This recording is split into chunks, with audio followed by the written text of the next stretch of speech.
আসসালামু আলাইকুম এভরিওয়ান, সবাই কেমন আছেন? আশা করি ভালো আছেন। আজকে একটা নিউ ব্লগ নিয়ে চলে আসলাম আপনাদের মাঝে। আজকে আমরা যাব হচ্ছে ফরিদপুর থেকে ঢাকা। তো এর মাঝে আপনাদের কিছু সুন্দর দৃশ্য এবং একটি মেলার চিত্র ধরে দেখানোর চেষ্টা করব। তো আপনারা সবাই সাথে থাকবেন। তো আমরা যাওয়ার শুরুতেই দেখতে পাই আমাদের ফরিদপুরের সুন্দর একটি মসজিদ, মডেল মসজিদ, অত্যন্ত সুন্দর দেখতে। তো আমরা সেখানে গিয়ে রিক্সা থেকে নামলাম। নামার পরে আমাদের যে বাস ছিল সেই বাসের জন্য আমরা অপেক্ষা করতেছিলাম। প্রায় 1 ঘন্টা যাবৎ অপেক্ষা করার পর বাস আসে। তো আমরা বাসে উঠে যাই।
তো প্রায় 1.5-2 ঘন্টার মতো জার্নি করার পরে আমরা পা রাখি ঢাকা শহরে। তো দেখতেই পাচ্ছেন কত সুন্দর ভিউ।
তো এভরিওয়ান, আমরা ঢাকা শহরে মেলায় অনেক ঘোরাফেরা করার পরে চলে যাই একটা মসজিদে, যেটা প্রায় 300 বছর আগের পুরানো মসজিদ।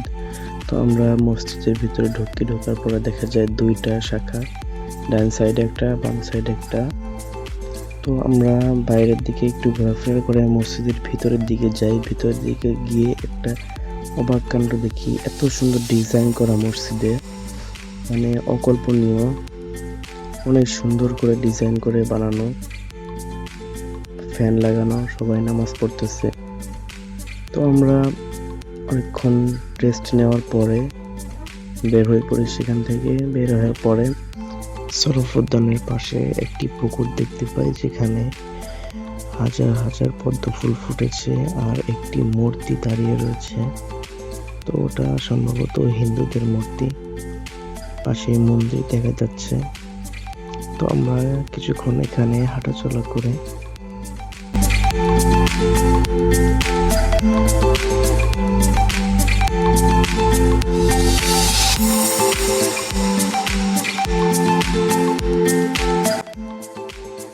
তো এভরিওয়ান, আজকের মতো ব্লগটি এখানে শেষ করছি। তো যারা যারা চ্যানেলে নতুন আছেন তারা সাবস্ক্রাইব করে দিবেন। তো আল্লাহ হাফেজ, সবাই ভালো থাকবেন। দেখা হবে আবার অন্য কোনো ভিডিওতে, অন্য কোনো জায়গায়।